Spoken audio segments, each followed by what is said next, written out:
Ashley, tell us who we have here today. Well, I'm welcoming Gary Bagley. Gary and I were connected because of his work with New York Cares, where you served as the executive director. I think you were with them around a decade. Yep.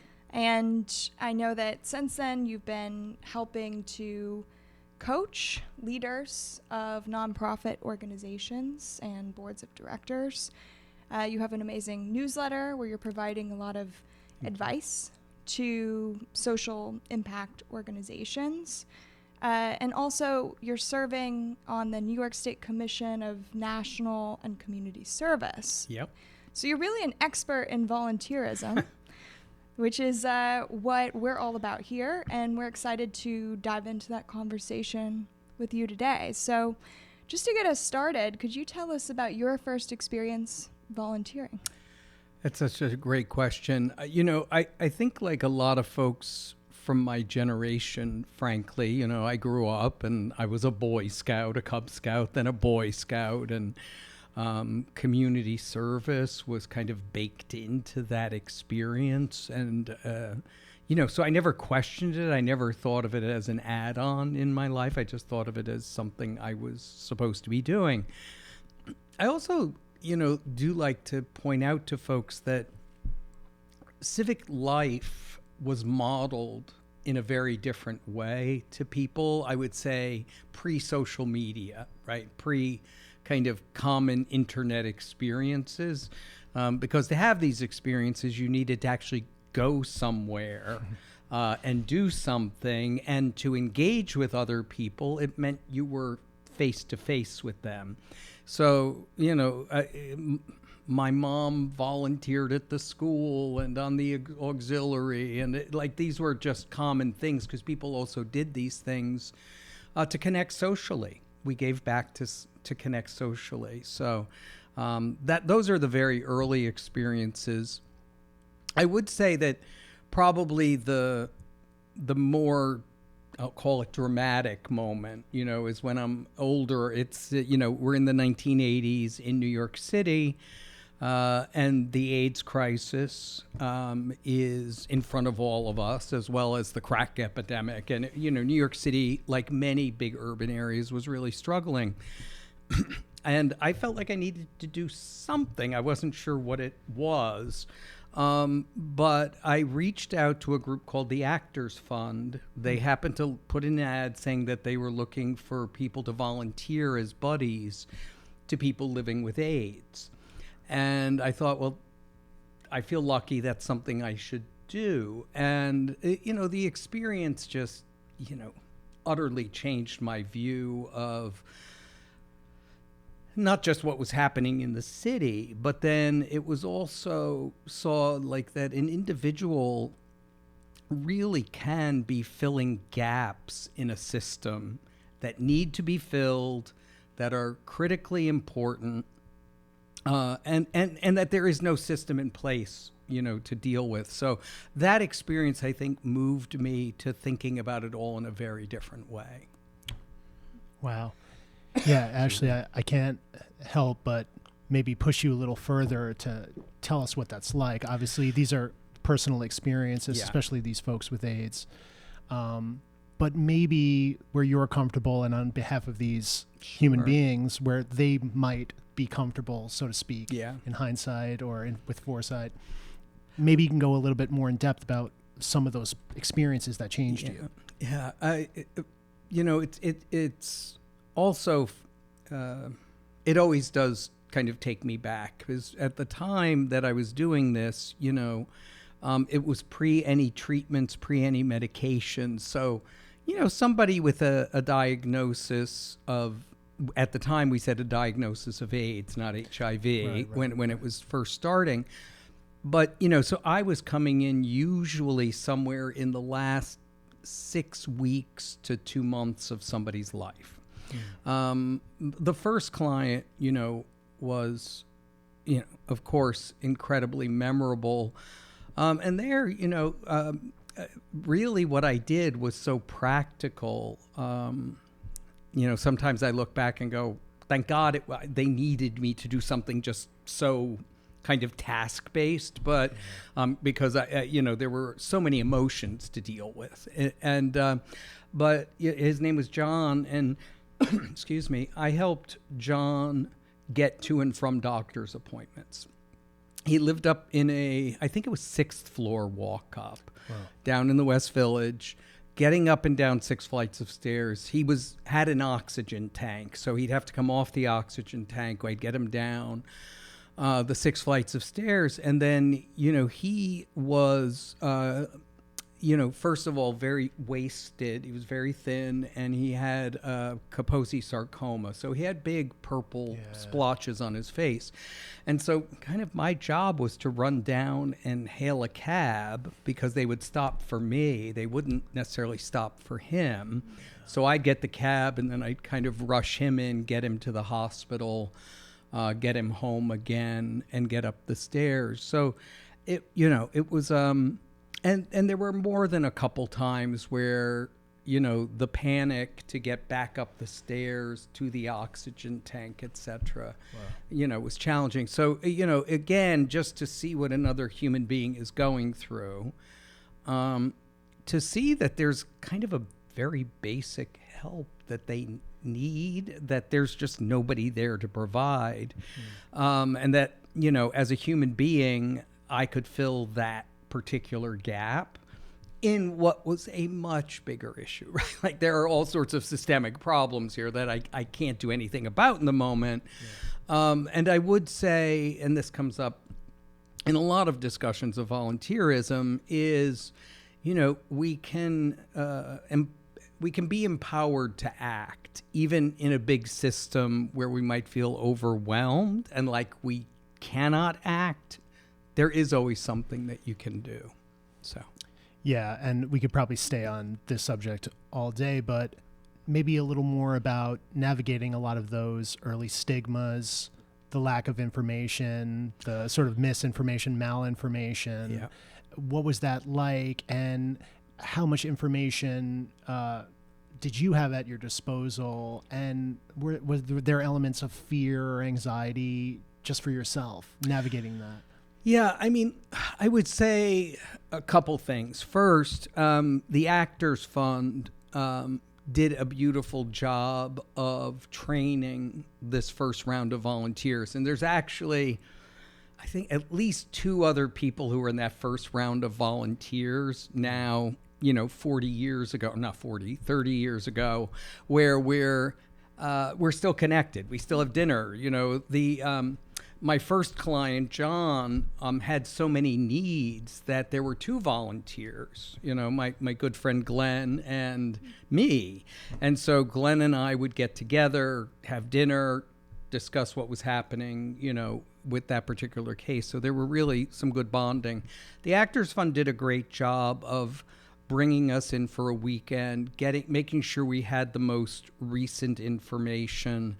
I think at that point we knew, like, we're in the late 80s, early 90s now. You're not going to catch this, by working with somebody living with AIDS. But there were a lot of emotional aspects to this. And for depending on your client, it could be entirely different set of physical problems that you might need to manage. And for some folks, it was help them pay their bills, help them make sure that they fill out the forms that they need to fill out to get the help they deserve, etc. So I would say, in terms of stigma, you do then, it's kind of, if you're in the community, there's kind of one set of issues and there's a different awareness of what's happening on a bigger systemic issue. Yeah. You tell your family, or my family actually was fine with it, but you tell somebody from kind of outside the community, and that's when and I still see this when you volunteer, is that people have different levels of understanding of issues and things that we frankly take for granted. So it is remembering that unfortunately there is a translation. And one of the things that you can do, both as a volunteer, as an everyday citizen, is advocate for better understanding of whatever the issue may be. Because, at the time, it's kind of funny. I mean, we would still say, like, people are controlled by the news. There was 5% of the amount we have now of news going out, right? So you actually had to go out of your way to consume news, not, have it thrown in your face all day. So anyway, very different kind of time. And how did you emotionally prepare for this experience? Were you ready for that, or did you learn a lot of skills doing this for the first time? Learned a lot doing it. I still have a pretty distinct memory of taking the subway. John lived in the West Village, so I think I was taking the 2-3 down to to near where he lived on Bank Street, and really remember going, I don't know, like, I have no idea what this experience is going to be like, literally. Again, I was grateful that there was a specific task, and that way I felt like, okay, I can process whatever I need to process on my own time, sort of. I will say this is also when folks are doing volunteering where there's a significant emotional component to the work, going through an organization of some kind that has support mechanisms in place can be a very good first step. So at the Actors Fund, there was the social worker who was leading the program, that my dear friend Richard, who has since passed, but Richard, when he was diagnosed, wanted to do something kind of with his life. He didn't want to feel like he was just waiting around for, at the time, what was inevitable, right? Or felt inevitable at the time. It turns out it was not for him, and he lived many, many years after we met. But Richard was a great volunteer manager. He really explained the situation to me, what John needed. He knew when I was going there. He called me that night to say, tell me what the experience was like.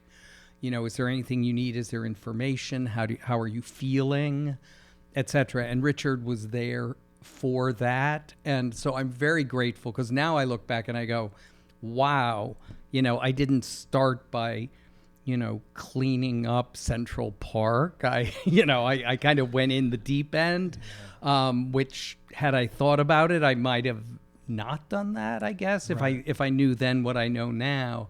But I do look back and go, I was incredibly supported through this process. Cool. So take us forward with this narrative. So yes, you're thrown in the deep end, so to speak.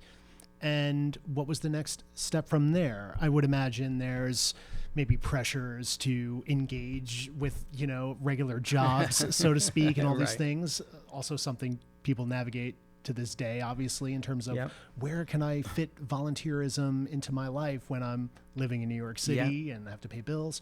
But take us forward on this narrative. Yeah, one thing that was very interesting in the middle of all this is, what originally brought me to New York City was that, my undergrad work, was a music degree, et cetera, right? So were you up by Lincoln Center, or were you a little further, maybe Washington Heights? A little up in Washington Heights, of course. But my apartment was in Hell's Kitchen. I was right there on 45th and 9th, and I was there for 19 years before I moved uptown. So I guess I would say I did not manage the juggling of my schedule in the same way, because I already had kind of a gig lifestyle. I was teaching, so I would teach on Tuesday afternoons or whatever day it was, and then I would see John on Wednesday. And as they were hooking me up, I was somebody who could actually go and support somebody during the day. Which, years later, when I was lucky enough to cross paths with New York Cares, what I learned is while I was doing that, there was another group of people who were trying to figure out how busy working people could also volunteer. Right. And of course, I'm, very grateful that they figured that out. Well, maybe tell us a little bit about that. I'm sure we're missing some stuff in the middle there, but maybe take us to New York Cares. When did you start with this organization? I actually started with New York Cares back in 2004. All right. I did eventually go into kind of arts administration. I started running the education program for the organization I was teaching for. Still here in the city called Tada. It's a musical theater for kids. Oh, great. Still connected there. I tend to collect people as I go through life. I had gone to a bigger job in terms of scope of the program, and I was the director of programs basically at a organization called Young Audiences New York. It was in the middle of doing all that, and I would say this is where kind of the volunteer journey is kind of supporting my own mindset and the changing of my mindset.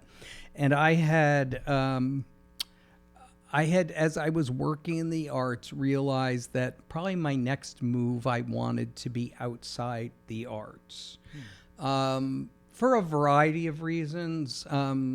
That aren't actually that important in the moment. But I went back and got a master's degree in public administration. I felt like I would need that if I wanted people to look at me for something than the kind of arts work I'd been doing at that point in my life. And it was a 2-year program. It was an executive program here at Baruch City College. Again, it's interesting because I looked at private universities. I looked at City College and Baruch, which is a very highly ranked public affairs degree. And I was just I felt better around the folks who were really obsessed with civic life. It was people who worked in city government. It was people in nonprofits. That was kind of my family, I felt. And by the way, everybody volunteered, right? It was you also see I'm with my people now. And anyway, it was a 2-year program. About a year in, I thought, I better start looking because it may take a while. And interestingly, about 6 weeks into my job search, I interviewed at New York Cares for a senior program director role.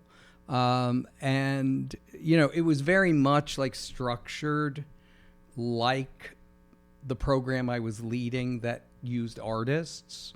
So I had looked at it and said, well, it sounds very much like what I'm doing now. It's on a bigger scale. New York Cares, of course, has programs in education, works immediate needs, public spaces work. And so it was a chance to broaden beyond the arts exclusively in my career. So when they offered it to me, I was like, this is exactly what I was hoping to do a year from now. So I guess I'll do it now instead. And can you talk about the journey at New York Cares when you came in? What was the state of volunteerism in New York City then? And when you left, what had changed? It's a great question. And there was a lot of movement around volunteerism in the mid-2000s. Some of that came up because volunteerism rates had been dropping.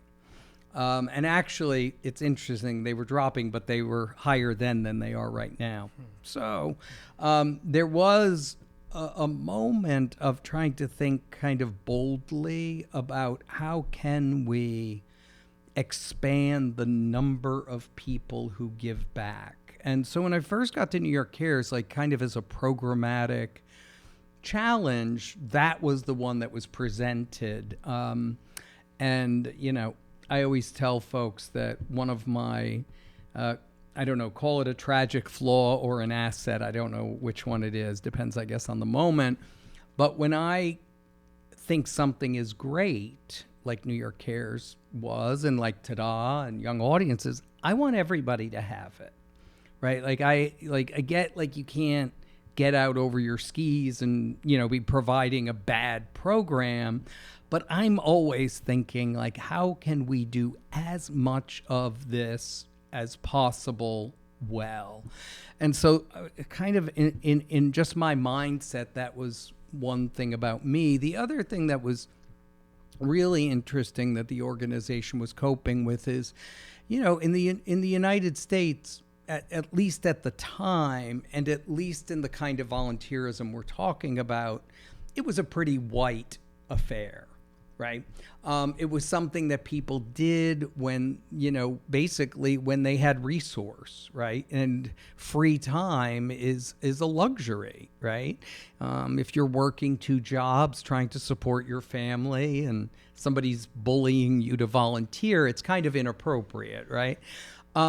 There's also, and I think this was something else we grappled with, is there's also a huge portion of the volunteer world that is faith-based. Probably more than half of the volunteering that happens, some call it as much as 80%, is happening through faith-based organizations, and people give back through their church, their synagogue, their mosque, etc. So in many ways, groups like New York Cares or even social services agencies that made use of volunteers as part of their work were one sliver of this work, but also very possibly a big lever to drive more. I still remember this. We did some research, and we can talk later about, sort of the motivation behind that, but we were looking at people who volunteered. This is while I was at New York Cares, and looking at kind of what motivated them. And then we were really looking, saying, is their initial motivation any indicator of how much they'll end up doing later on? So in other words, like one thing we found is like, listen, if you do this to meet people, you're probably not going to do it a lot.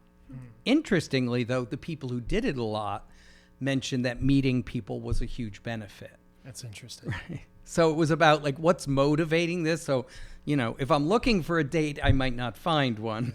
Yeah. Meeting people is better perhaps as a happy byproduct than the sort of driving incentive. Exactly. We also found, and I found this very interesting, which is why I started this, is that individuals who said there was some sort of spiritual motivation were very likely to continue and to do a lot.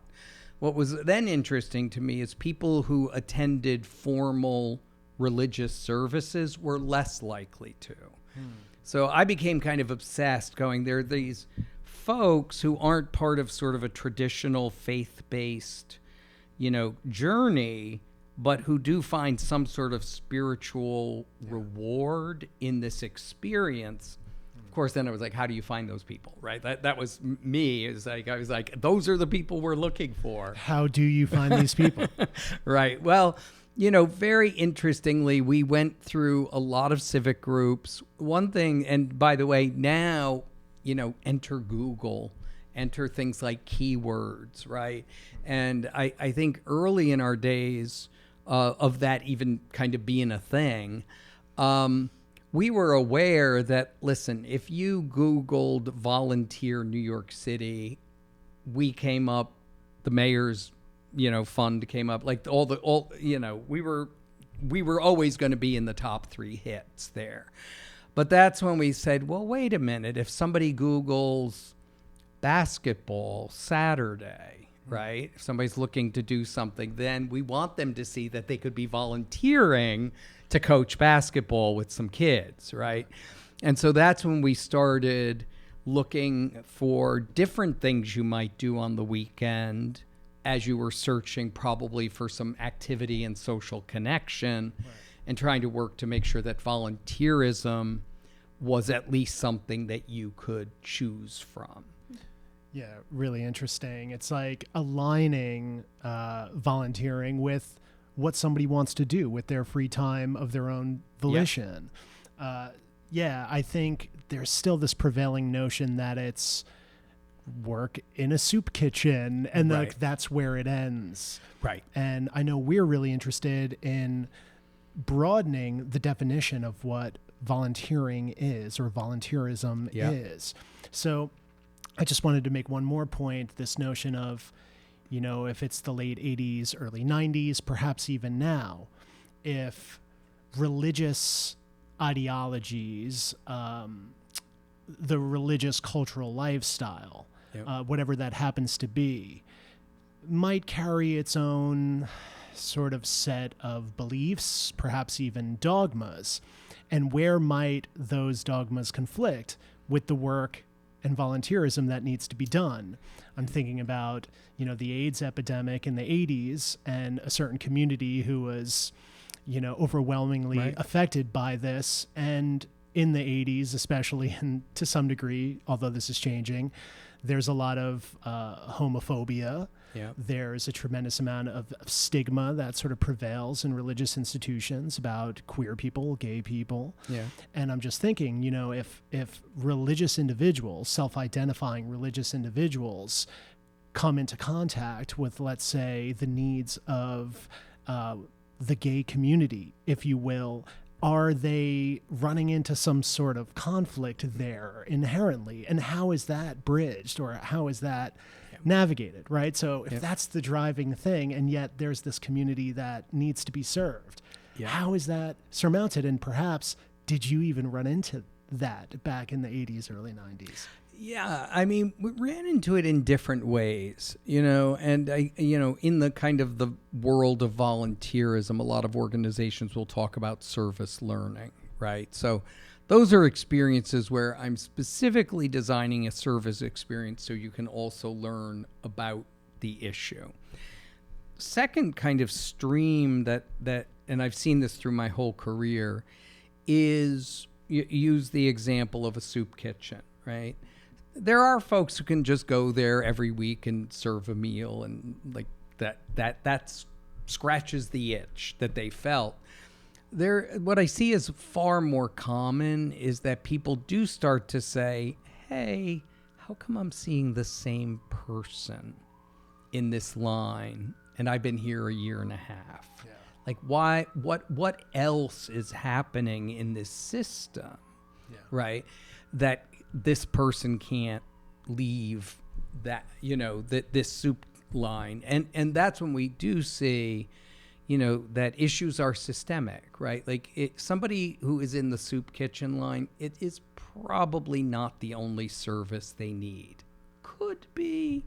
But, when we start to see the way that, employability, food insecurity, housing insecurity, the way all of these interplay and interconnect, it can really change our viewpoint on how we participate in society. And I would say, in that research we did also, we found, not surprisingly, but we were glad to find it, was that the more somebody volunteers, the more likely they are to donate money to a charity, more likely to go to their neighborhood group meeting, more likely to consume media, right? Like these kind of pillars of civic life don't travel separately.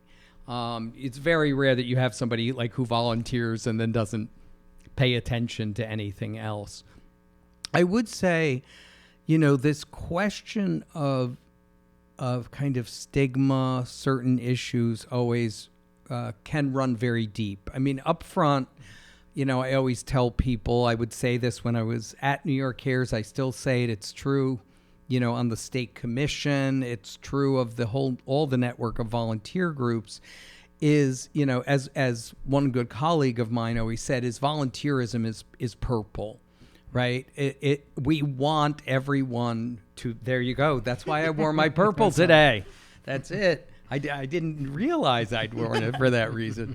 But, whatever side of the aisle you're on, we want you involved in civic life, right? And another important thing that happens around volunteerism, like any group gathering, especially if you're outside a city like New York, right? New York's a pretty blue city, right? But in most areas, you're all pitching in to help, and you really don't know how people vote when they're done volunteering, right?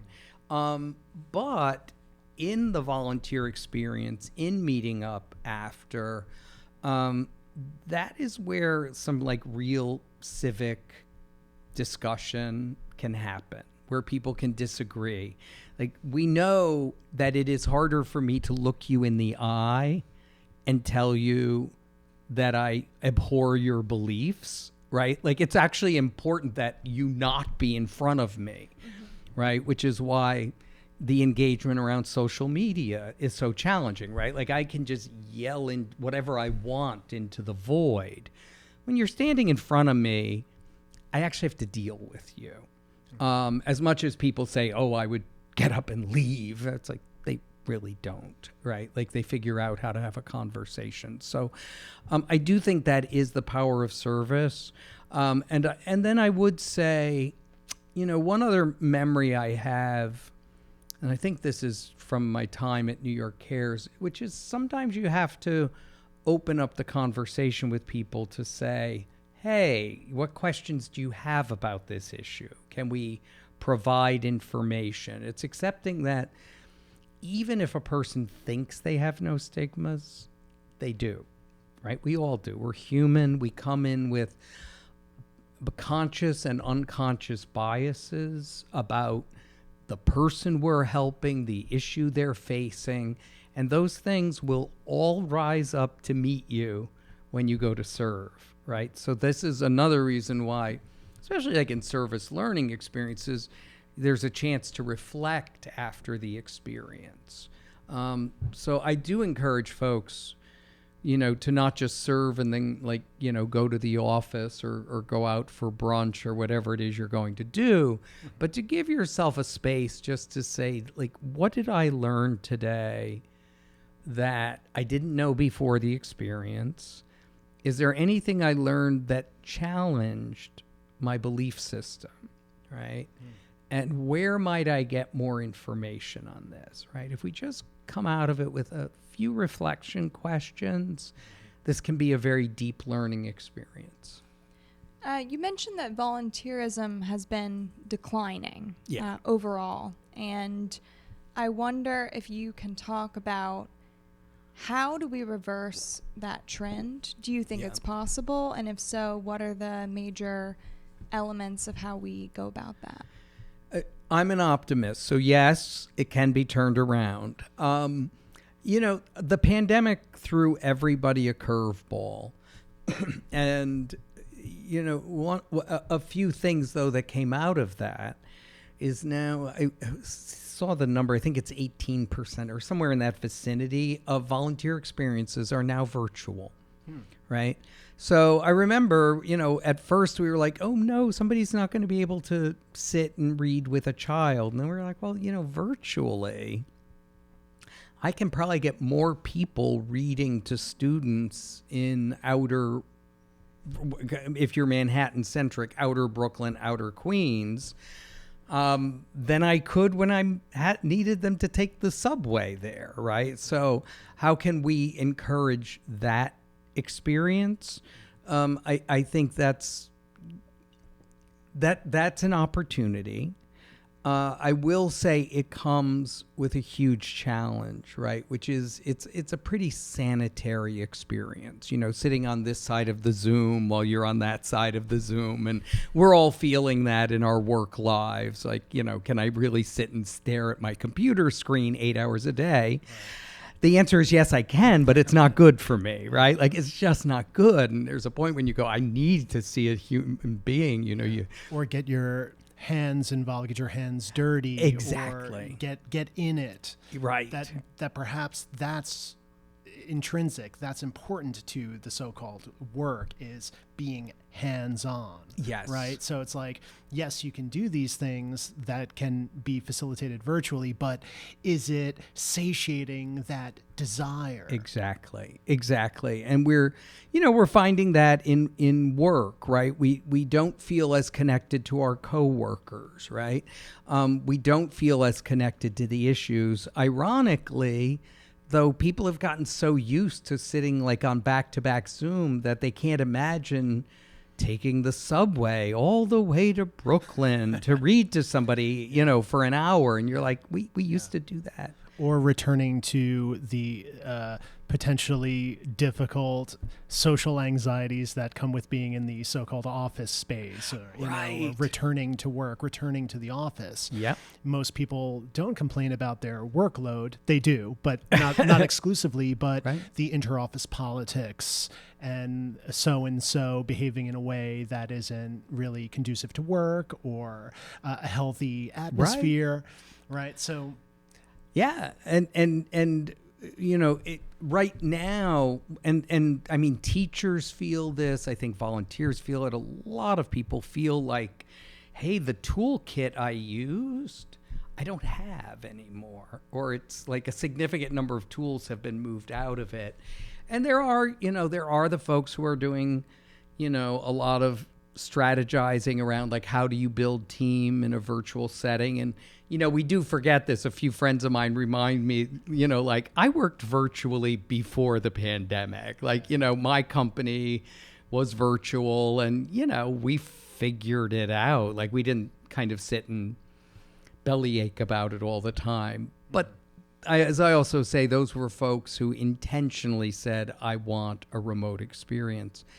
I think when we think about volunteerism, and I see this, especially as we think about really engaging kind of a new generation of volunteers, right? Like, you have a group of people who some significant portion of their college experience or high school experience was virtual. Their first work experience may have been, remote and virtual. And a lot of ways that we just connect with other human beings hasn't been kind of incorporated into our lives in a way that, how to put it right, like that where it's incorporated kind of as a habit that we all pick up together, right? And so now, you see a lot of folks who are trying to figure out, like, they don't know what's missing. They know they're not happy, but they've never kind of had the kind of connection or the kind of civic life that they know, like, oh, I want to get back to that. You have somebody who's 30, 40, 50, they had a pre-pandemic experience, and they can kind of get back to doing that. Yeah. I met a young woman at an event where Ashley was on a panel, and there was a woman up in the stands where I was sitting, and she politely introduced herself, and she is from another country, and came here for undergrad and landed at the beginning of, I suppose, the spring semester, which really starts in January. Right. So she landed here from overseas in New York to begin her undergrad experience in January 2020. And she said she had maybe about 3 days of orientation, and then her entire college experience was virtual. And I just thought, you're coming to a country for the first time. You want the so-called American experience, but you also want this so-called college experience. Right. You want the city experience. And all these compounded experiences are dramatically altered from whatever preconception you had in terms of what that would be. And I was sitting next to her and I said, wow, you're actually the first person I've spoken to whose entire undergrad experience was virtual. And I couldn't really fathom this. And she said, well, it was difficult, but I still managed to make friends. When things lightened up, obviously we sort of connected.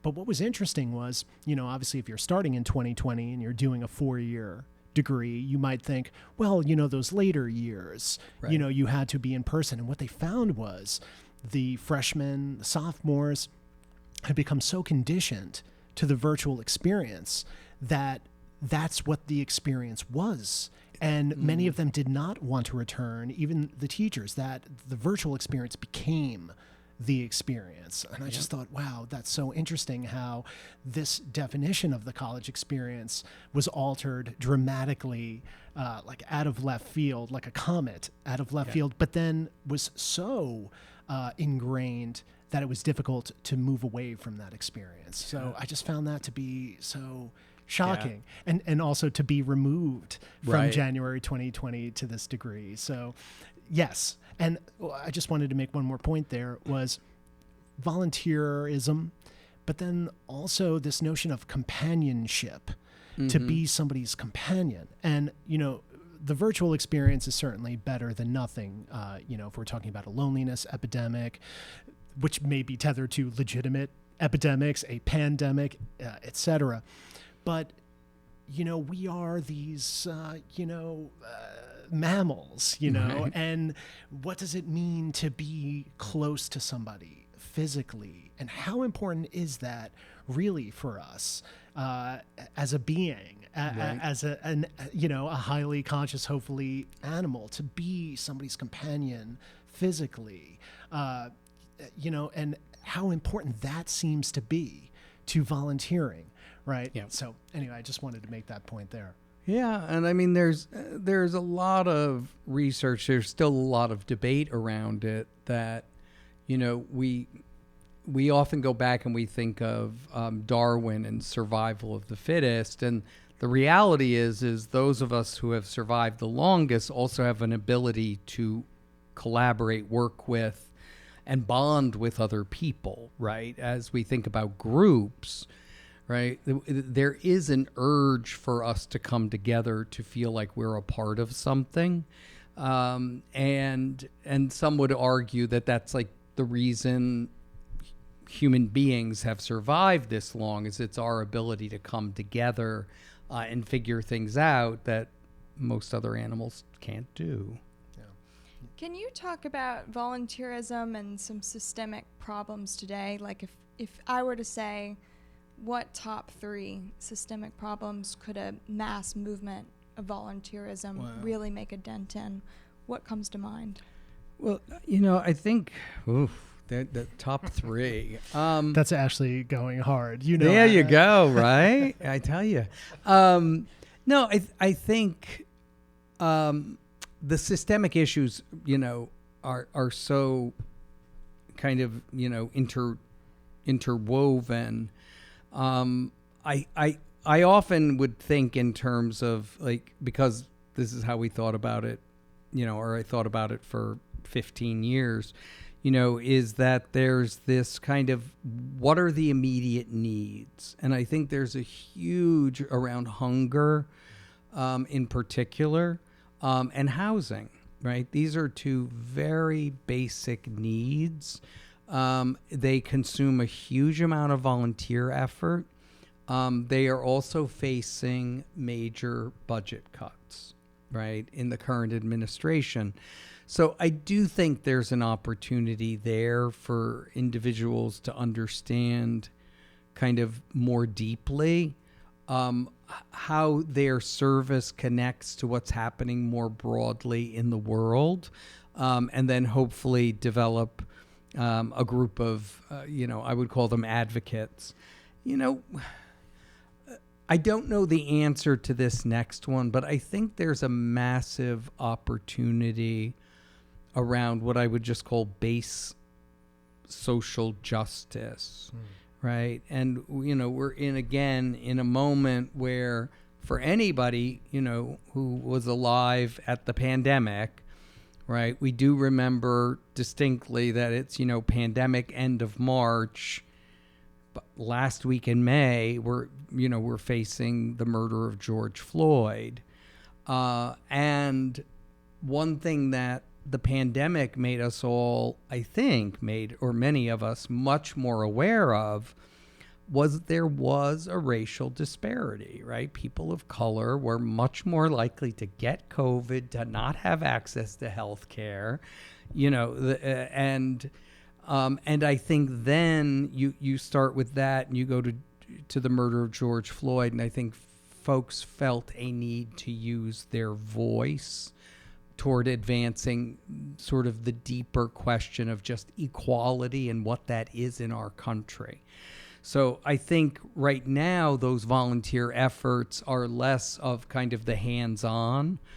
I would say more people I know are, you know, doing political, are doing canvassing, are making the phone calls before elections. People are starting to realize much more how much elections matter. Interesting side note, after every election, while I was at New York Cares, we then saw a huge influx of volunteers, especially if the election, say, didn't go the way somebody who lives in New York City would want, right? So all of a sudden we feel helpless, like I cast my vote, the thing I wanted didn't happen. So how exactly can I feel like, that I can have an effect on this world? And that is by going back and at least giving back on that issue I care about. The number of people who wanted to volunteer helping recent immigrants, in 2016, I'm sure again right now is, significant, right? Because we see a problem and we want to fix it. The third issue, I always go to education. It is a massive, kind of a gorilla of a problem to say, like, what aspect of it is most important. I do think that, ultimately I encourage people to get involved at the elementary school level, because almost all of the problems we see in high school, even adulthood, they started in the second grade, right? Like that's when it's all started. Somebody was behind, they never got caught up. And so I think understanding that really fundamental aspect is incredibly important. In summary, though, I would say now actually stopping to think about where advocacy matters and how you can advocate. We have more folks who are, is it straight on volunteerism? No, but there are people, who are engaging in marches, other kinds of protest, and that is all civic life. Yeah. I have so many questions, and I wanted to just briefly, before I ask a more specific one, just say that on the note about self-identifying religious individuals, there's been so many self-identifying religious individuals who've cut across these institutional biases and done tremendous work. So just shout out to all those people, past, present, and future.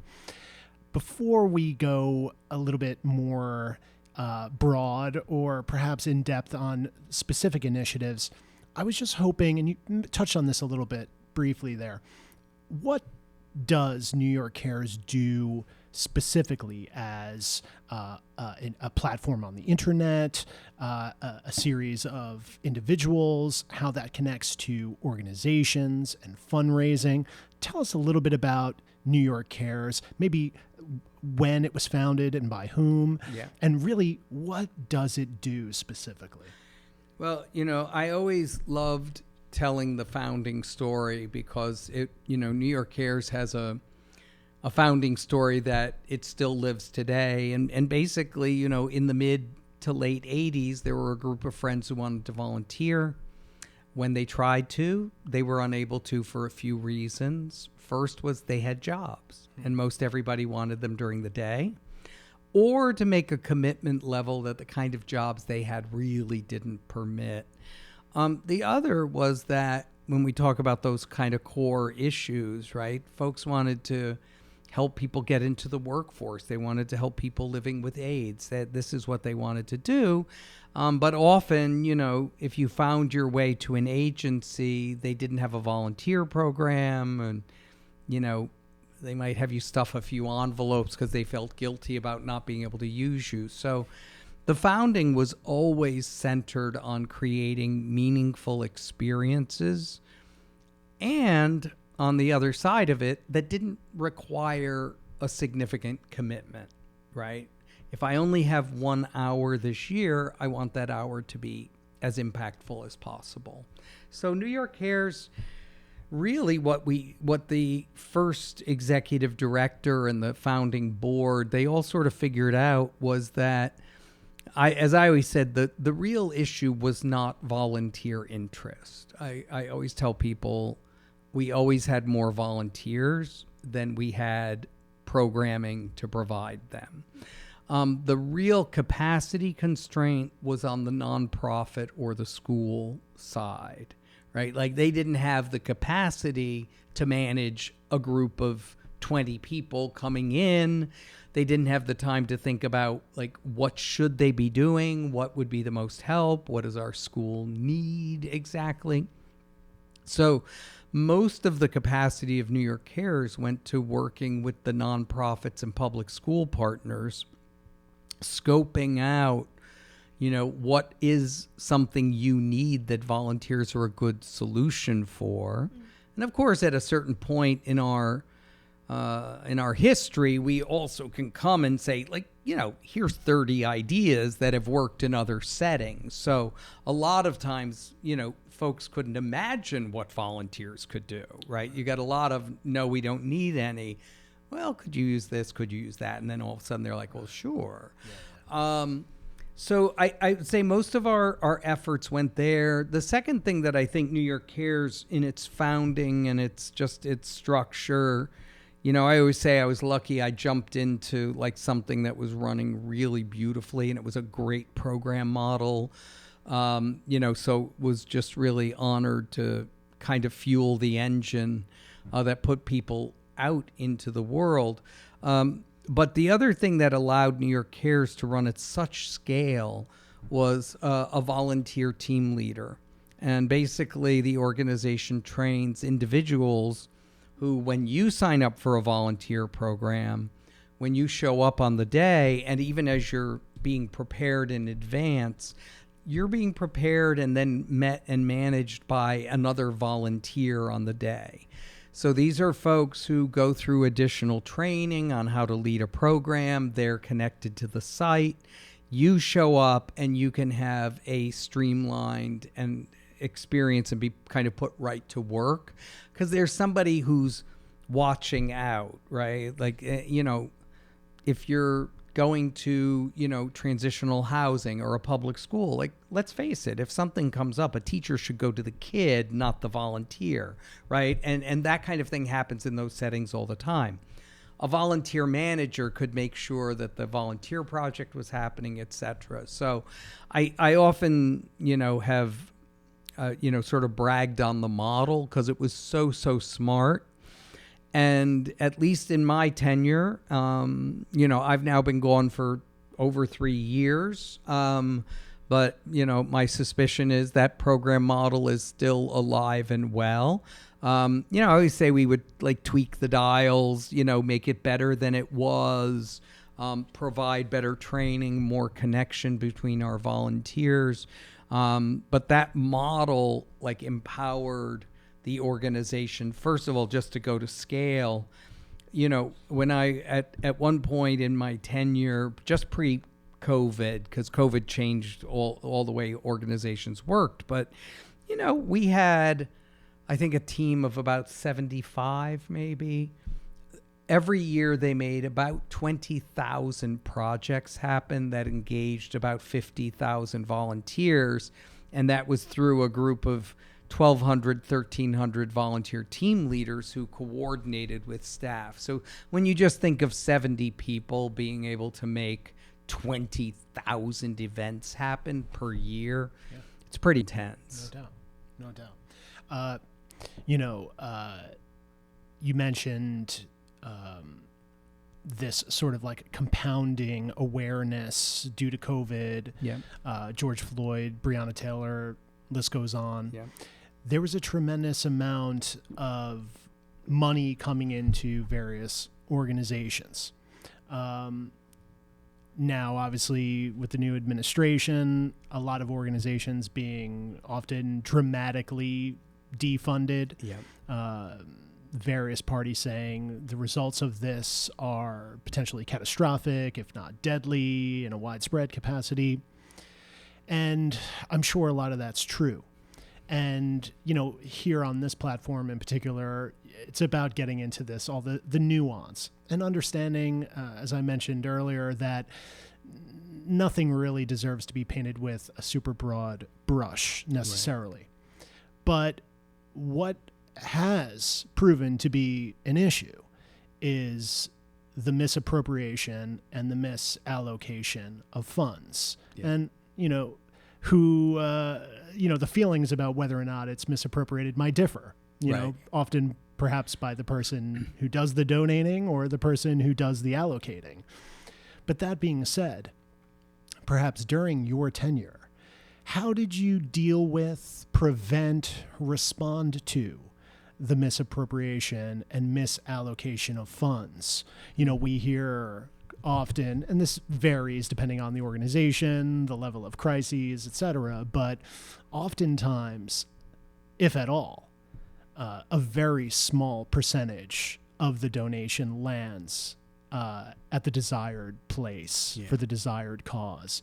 So how did you prevent that? How did you navigate that if that were to happen? Well, I would say luckily, I took over at the helm of New York Cares from, a woman, Ariel Zwang, who is still, a mentor, a friend, and I would also say to any organization, this is why boards of directors matter. A lot of times people kind of can't figure out why they're there, or they think they get in the way. The reality is that legally, organizations are obligated to be good stewards of a donation, right? Now, there's a lot of it's a wide fairway, right? There's a lot of leeway on how you can look at that question. And by the way, risk of going down like a nonprofit bunny hole here, rabbit hole. Basically, I would say whatever we all agree is effective becomes effective, right? Because it's a very hard thing to quantify. There are standards. They continue to be refined. They are not managed by the federal government. That's one thing I always tell people. Like, listen, there is an SEC to watch businesses. There is no equivalent, like the State Charities Bureau, et cetera. But none of these organizations are resourced where they're going to like chase down that charity or that charity. But I would say I think most organizations do want to be ethical, and they want to be good stewards of the dollars. A few very general standards is, and people, by the way, can check online if they're concerned. But if you go to Charity Navigator or GuideStar, you can go to ProPublica. Now, first of all, you can see the IRS filings if you want, right? Generally speaking, if at least 80% of your donation goes to providing whatever the core service is, that's considered really, sort of best in class. And so, it's good to check and see if that's what's happening. One thing I discourage is, there can be an issue, especially in the United States, where we feel like, listen, if somebody works for a nonprofit, they're supposed to take, frankly, less money than I would take to, I don't know, be the executive assistant at an insurance company, right? And the reality is that nonprofits are businesses. Nonprofit is actually a bad term because nonprofits do profit. The difference is the profit isn't distributed to shareholders, right? It goes back into the mission, right? So an organization should have a surplus every year. It should be, it shouldn't be living paycheck to paycheck, right? Just like any of us, we should have a little money in the bank in case something happens, right? But understanding, kind of what do senior leaders make? How does that compare to other organizations of a similar size? These are things boards should be watching out for. Just about any organization where we hear of, the extreme is embezzling, right? Which sadly we do hear about. I always remind people, and we hear about that in for-profit companies all the time, right? Like it happens. I mean, it hurts more when you've given away some money thinking something good was going to happen. If I bought a glass and it turns out the person who ran that company like stole some money, I'm like, well, I still got my glass. I don't care. It shouldn't happen. Something should happen to them. But, we see services that didn't get delivered. We see and kind of a moral upset of like, I gave you my $20 and you used it how? Yeah. Right. I know that you're helping organizations now navigate their leadership, their management as a consultant, executive coach. And I wonder if you can talk about how the federal funding situation is impacting many organizations, and how are you advising them in this current moment? It's a great question. And, one thing that's interesting is I would say it affects organizations differently depending on their mission, right? I have a few clients who were having very similar conversations to ones we were having last October. What types of organizations are those? I would say organizations that don't rely on government funding or where the federal policies aren't directly kind of attacking them. Yesterday, though, I met with a CEO of a food bank in New Jersey, and the watching what's happening with SNAP benefits, right? Some food banks rely on kind of federal dollars for food supply. I think the number was like 20% of the food that comes from that goes into soup kitchens, food banks, is coming through the federal government. So it's going to be a significant change when those cuts come through. When you lower SNAP benefits, and I think this is the thing that folks are trying to deal with depending on the issue, is, well, even if my funding isn't really disrupted, I know that there's going to be probably a big increase in the number of clients who need our service. If you don't get SNAP benefits, where are you going to go, right? You're probably going to go to the food pantry. So I think, certainly food pantry, I think educational programming that's coming through the federal government. There's been a lot of on again, off again, Head Start. Will it be, it was like, well, that's definitely going to stay. Then it was like, well, but there are going to be cuts, and it's going to depend on regions. So I would say a lot of my clients, by the way, were scenario planning, like right from the beginning. They were like, listen, next year our budget's either going to be 30 million or 60 million. We don't know until the federal budget really gets decided. I think one other thing that was kind of interesting for a lot of groups is that a lot of groups didn't know, like they knew, okay, I'm getting a grant from New York City. They didn't necessarily know, well, wait, is that money coming from a federal allocation to New York City and then coming to us? Like, so there was also a lot of panic, just not knowing like where is the vulnerability. I would say right now that groups that have dominantly relied on individuals, think animal care programs that, a lot of people write checks because they support that care.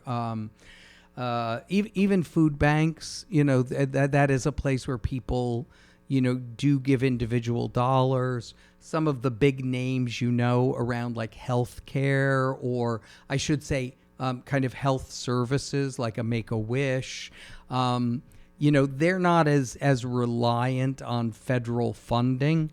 What I would say is a lot of those groups are very aware of policy issues that will affect them, even if it doesn't, affect the specific dollars they make. Yeah.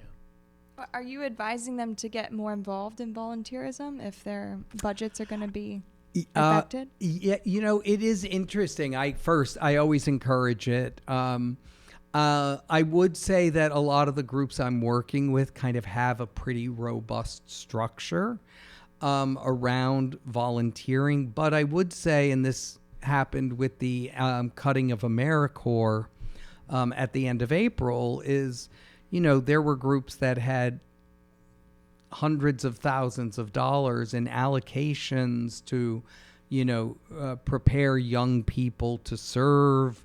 They would have, a 10-month to 1 year engagement.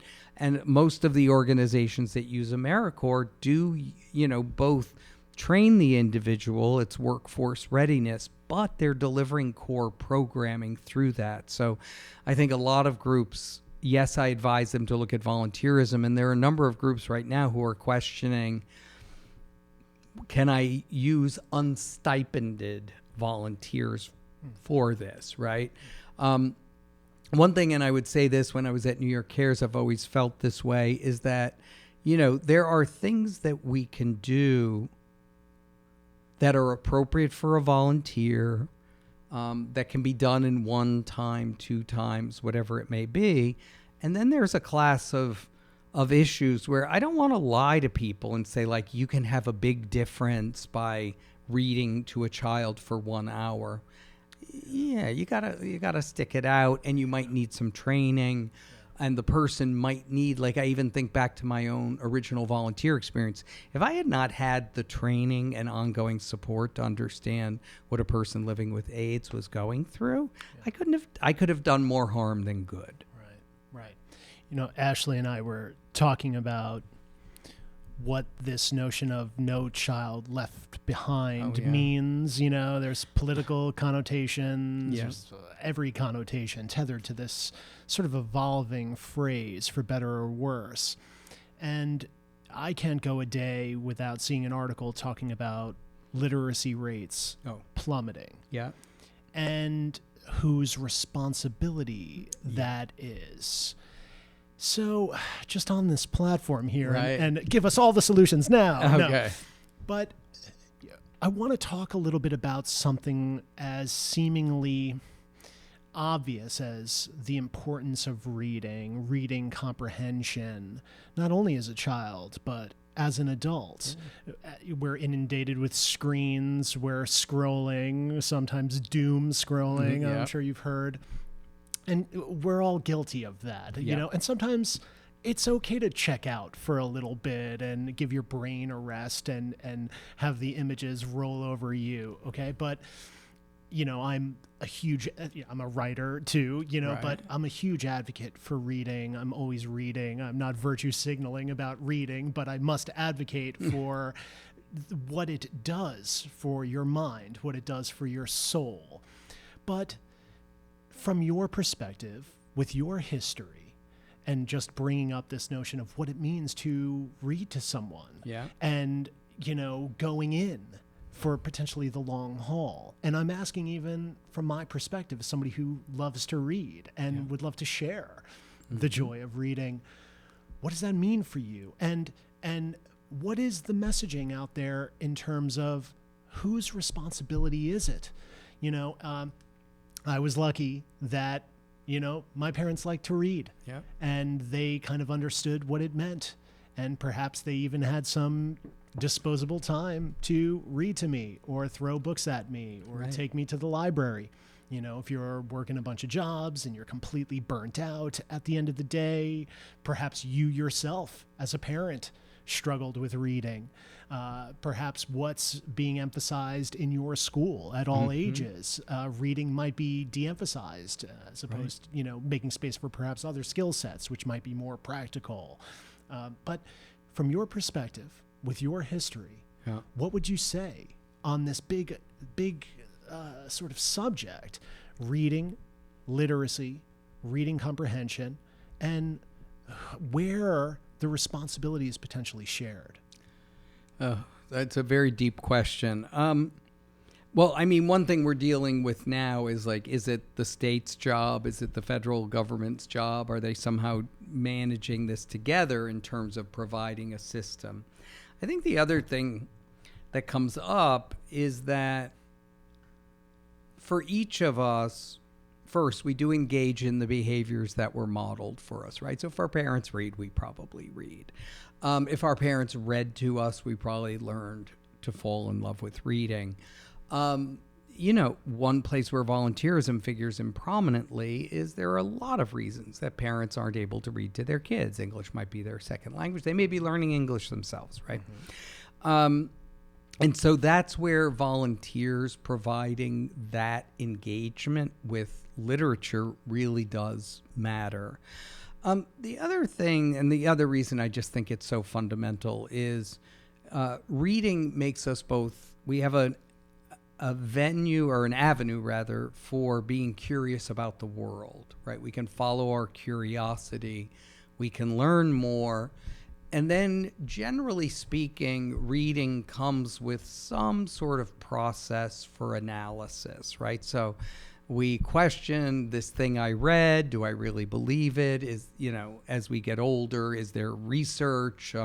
Let me read an author who has an opposing view, right? Like that is something that where reading, can be very helpful to us. I would say research is clear that the more people, I shouldn't say more people, the more experiences somebody has with reading that are outside a formal school setting, the better they do. So thinking about where else, and this again comes back to something like volunteerism, is like, how can you make sure that a child who might be interested in reading has every opportunity to act on that? I will say after a life of people wanting, different administrations wanting more standardized testing, a bigger focus on math and reading, playing down social studies, right? I think we always see the backlash of that, right? Like you get people who are good at reading, writing, and math, but they actually are less engaged in their communities. They're not interested in science, etc., right? And we see that later in just the career paths people are interested in, right? So I do think that it's kind of a community effort. I'm a big believer that the job of education is not to like get us ready so we can read at the right level for college. It's to turn us into curious people who know how to learn and can participate in our society in meaningful ways. Have you seen any examples where there's been a larger effort to incorporate maybe not just volunteerism, but civil society to deal with the problem? And so an example might be if I'm the New York State Board of Education, Right. and I know that my teachers are not able, they don't have enough resources to do the job, if you will, Yeah. and maybe not talking about why, but just that's the objective fact. And then have there been any efforts by like an institution that then says, how could I better engage civil society to deal with that problem that you've seen? Or could you see us moving in more of a direction?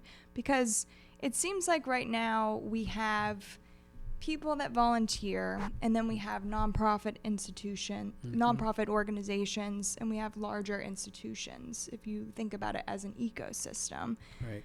And one of the things that we're looking into here is how could we better coordinate as a infrastructure? So just curious if you've seen some examples or just some hypothetical ideas.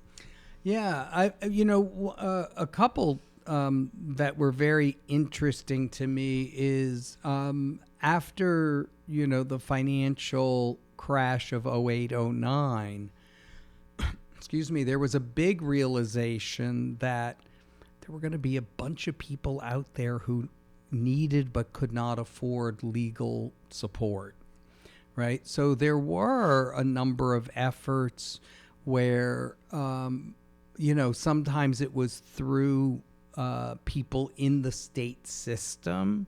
Sometimes they looked for like a nonprofit that could house it. But in that instance, it was like, how do we get people the legal advice and representation they need in this moment? I think, during big moments like COVID, you have people stepping in, whether it's with a healthcare background, a social worker background.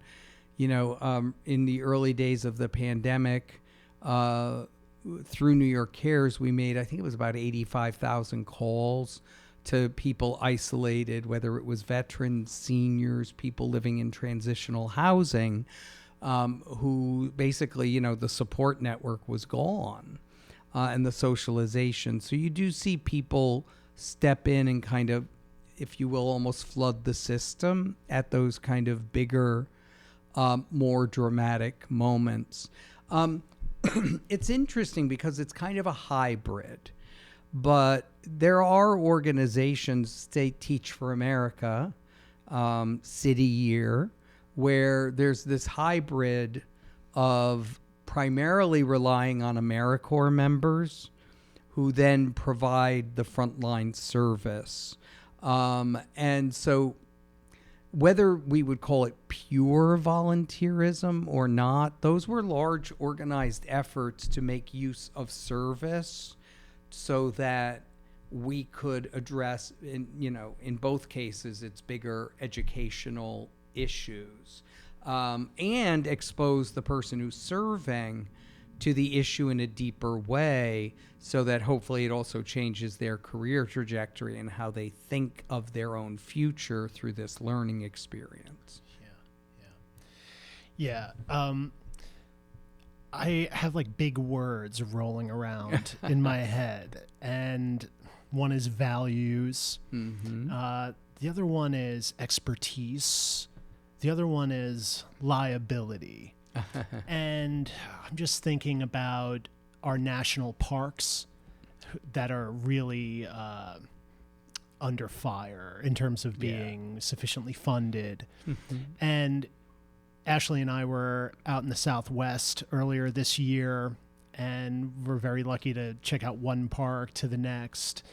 And just thinking about the different plant and animal species that need to be cared for, the specific geology, the bespoke weather patterns and their effect on the landscape, the list goes on. Right. And I do think that, these are big places with diverse ecosystems within their own specific jurisdiction, right? So there are people who need to have legitimate hyper-focused expertise to address the issues, the problems, the needs on the ground in these parks.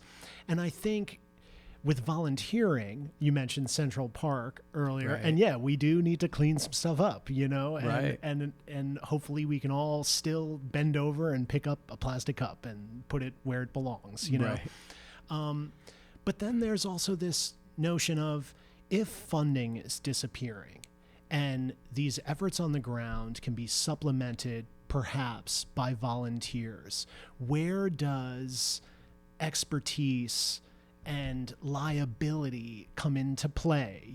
As I'm cleaning up your park, am I stepping on some endangered birds nesting area, and I don't even know I'm doing that? Right. So I know that seems so big and so vague, but how do, in these moments where the national parks are saying, we need help and we need to be able to fund these expertise, these experts on the ground, is there room for volunteers to step in? Can these team leaders or stewards fill the gap, or is that too much of an issue, too much of a liability?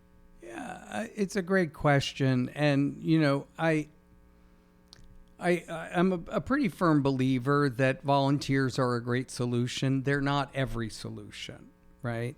And whenever possible, my own belief was you don't want to volunteer to take away a full-time job, right? Like, I don't want the organization figuring out through volunteers how they can have a smaller staff, right? That's not really the goal.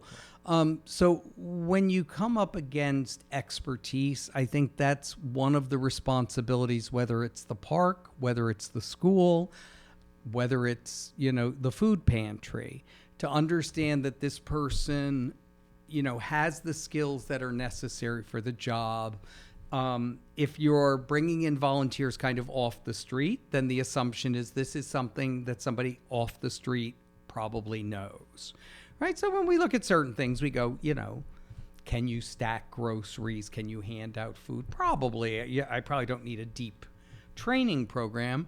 But if we go back to, calling out to folks who are isolated, like, listen, a volunteer might hear a senior or a veteran who's got suicidal ideation. Will they recognize that? Will they escalate it? Is there a social worker involved who can step in and support, right? So that's where I have to look and say a volunteer can go so far, and then I need to make sure that there's some sort of professional following after that.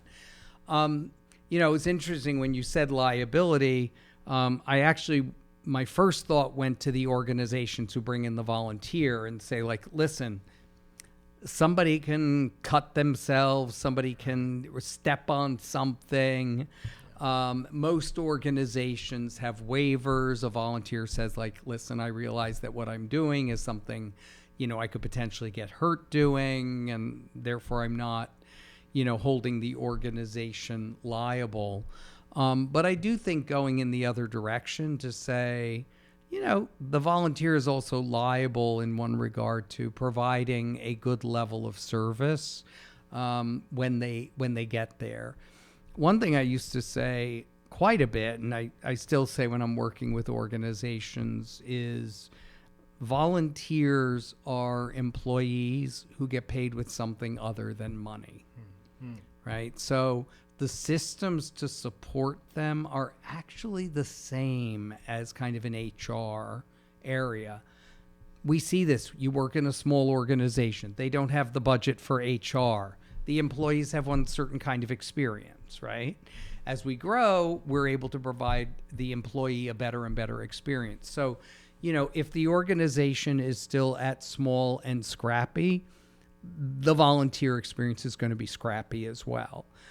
One reason, though, I always, really push this concept of, an employee who gets paid with something other than money is just because someone wants to serve, it doesn't mean you actually have the job that they're looking for, right? A lot of volunteers might be looking for some sense of impact or, whatever that psychic pay is that you don't have to offer.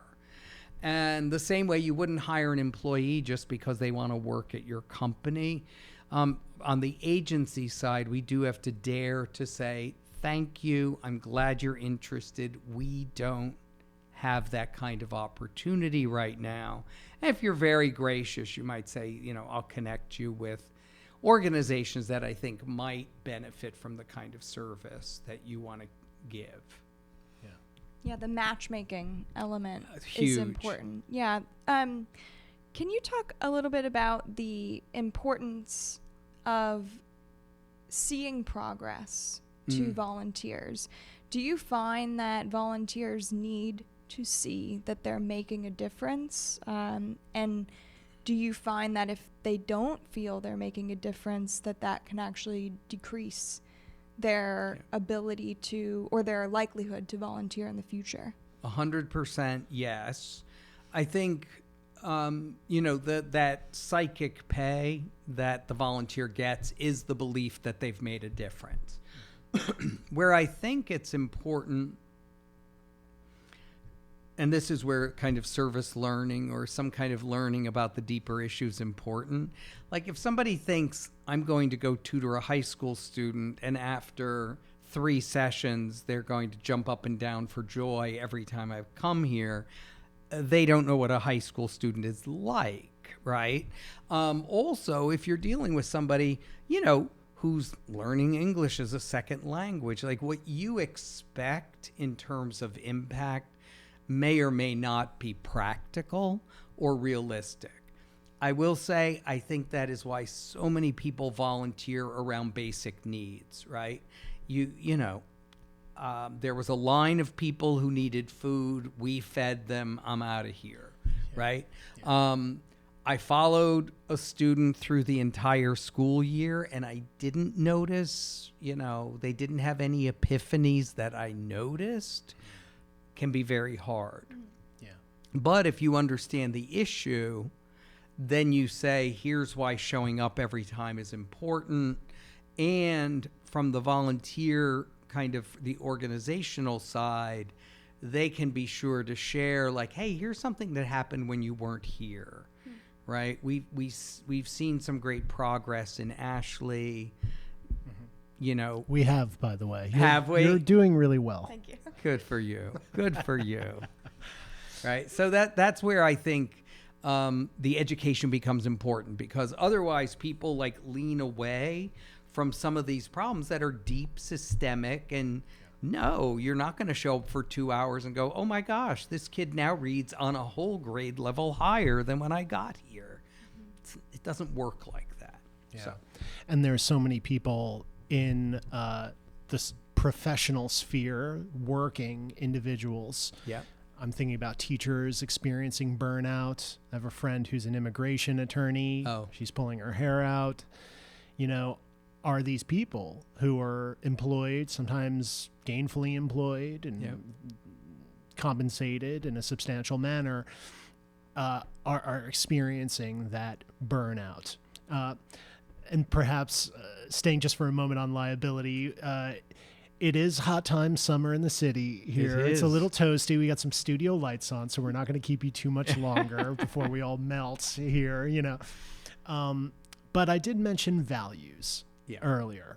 And I just want to say, I think you called it that psychic pay. Yeah. I just wanted to say, not to self-promote this platform too much, but, this term, the name of this thing is good standing. Right.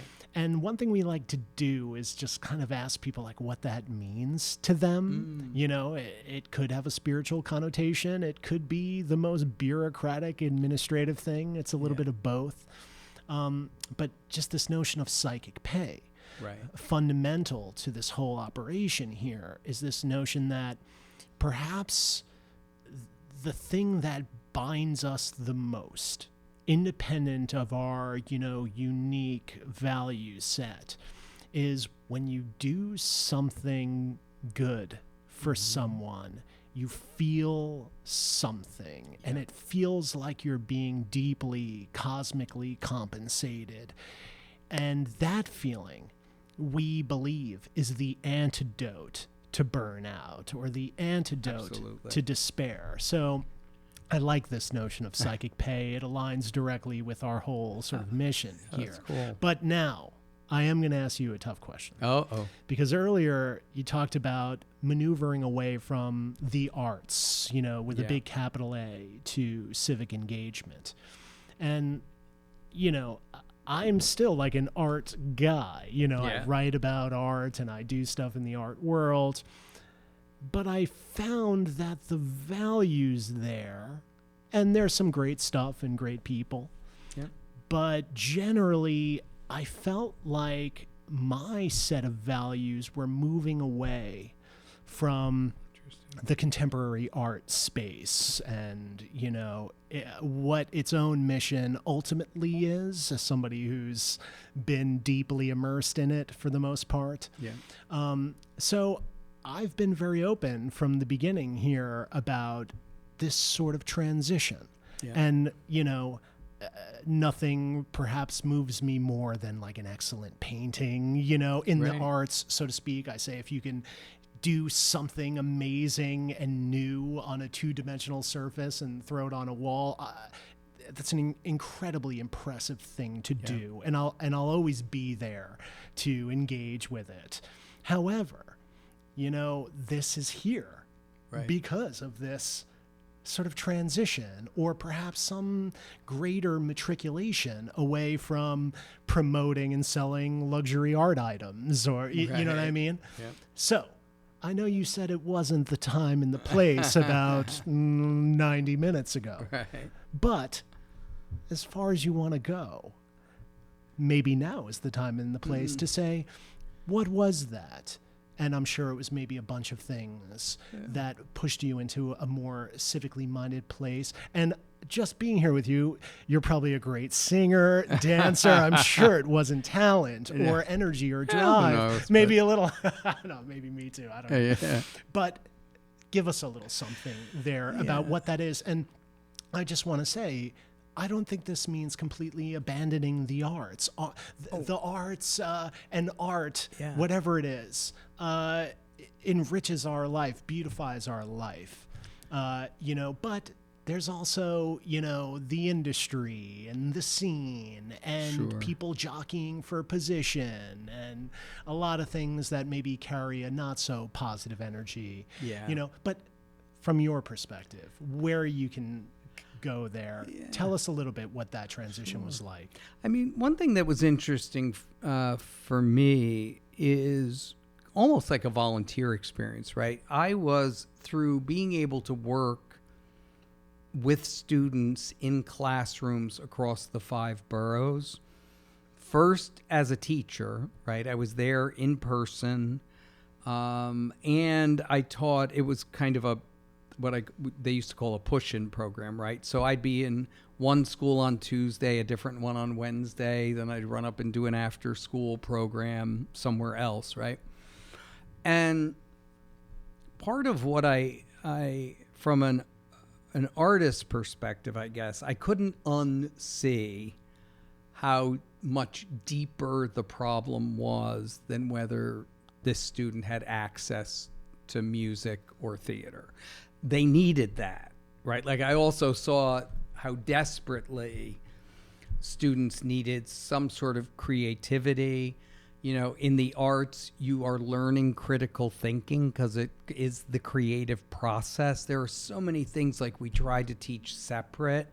And it was like, if you just had them paint and compose and they would do all of this, right?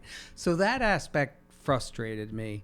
At the same time, I felt like I was going into schools with one solution, and I'd love to be going in with 10 solutions, right? And so that was actually the move outside the arts for me.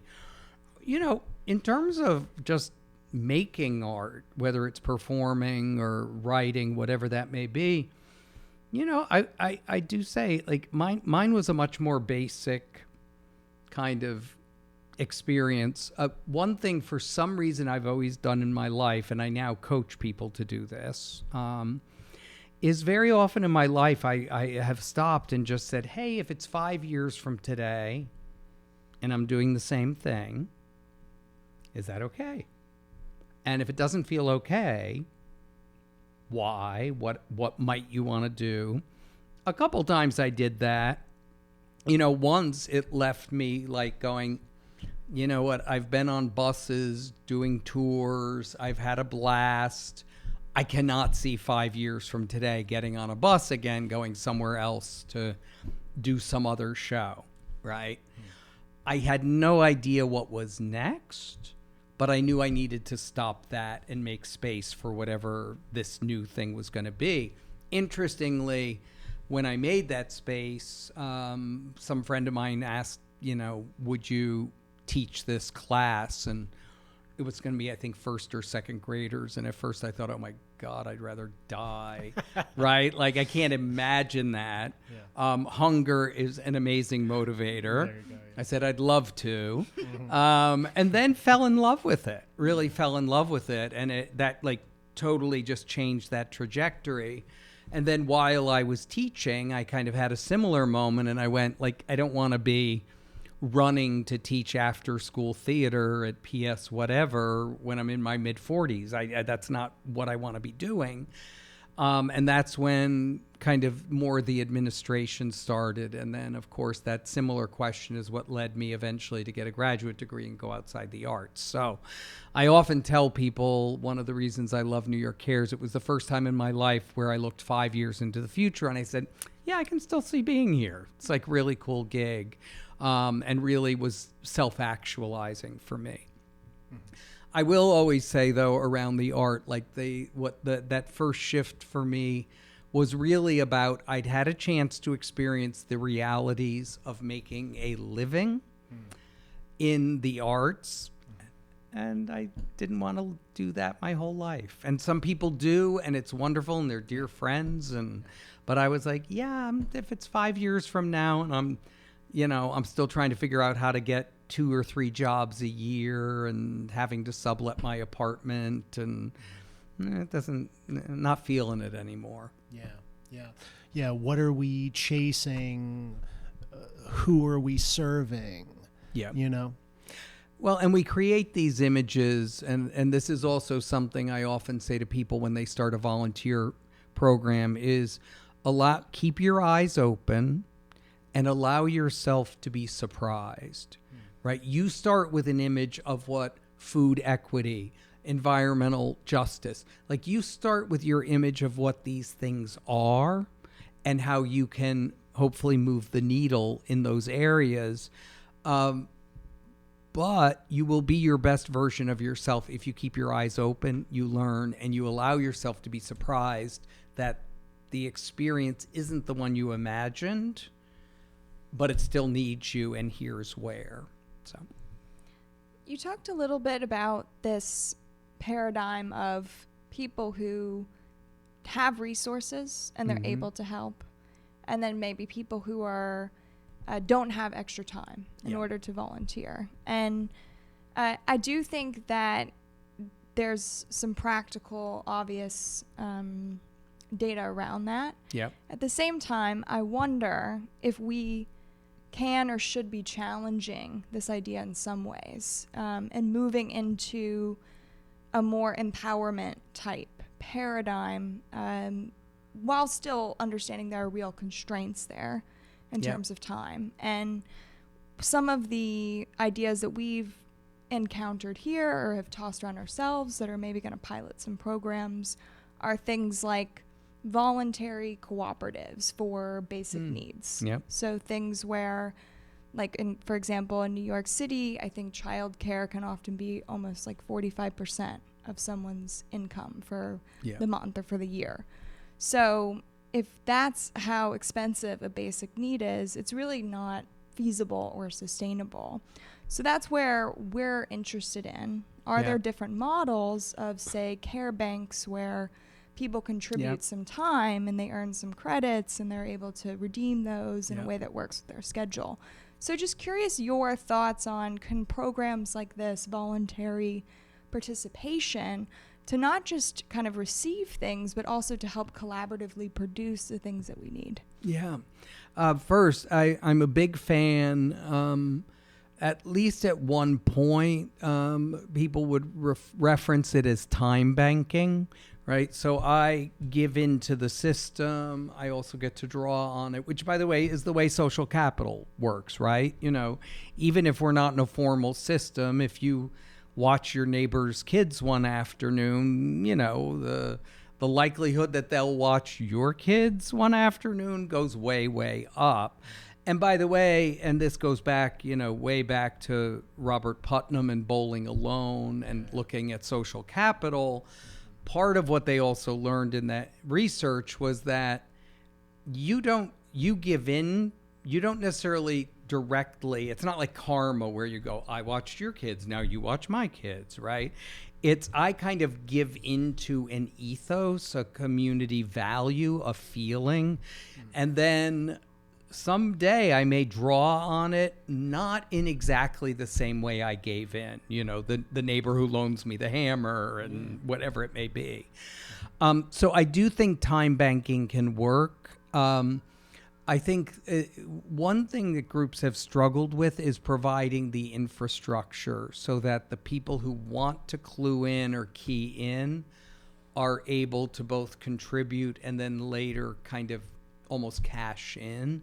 So I think if you solve that, it's going to be great. And I also think, by the way, one thing we saw at the pandemic was just like the community pantry, the people who basically had refrigerators sitting on the corner in the neighborhood and were just walking in, putting food in, knowing eventually somebody who needed it would come by and take it. So I think that kind of freedom in how we define service, how people draw on it, I think is evolving. And so I do think the time is ripe to give that another good, serious try.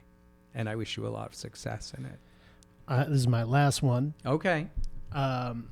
What are the pros and cons of you now being a consultant versus being at the previous organization? Yeah, I mean, the pro is that I am working with wonderful people who work in a lot of different issue areas. And, so it's not only a chance to support somebody in kind of walking the path that I've already walked, right? So sometimes it's like the joy is listen, I can save you the year when I was learning that. I can save you some of that time through our work together.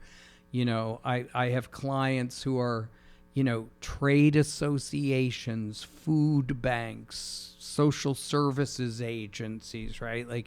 And I'm getting to, through my work with those leaders, I'm understanding kind of the pressures they're under.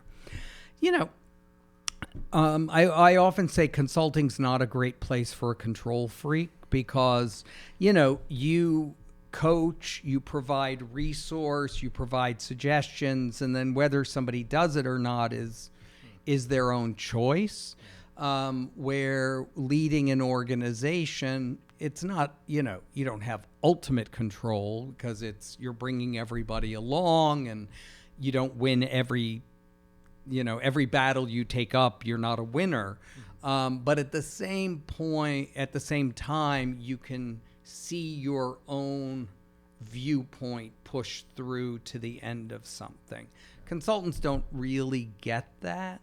But then, the benefits are feeling like I can influence on a much broader level. I'm not just influencing one organization. I'm able to think about boards of directors and leaders and hopefully help improve the overall system through this work.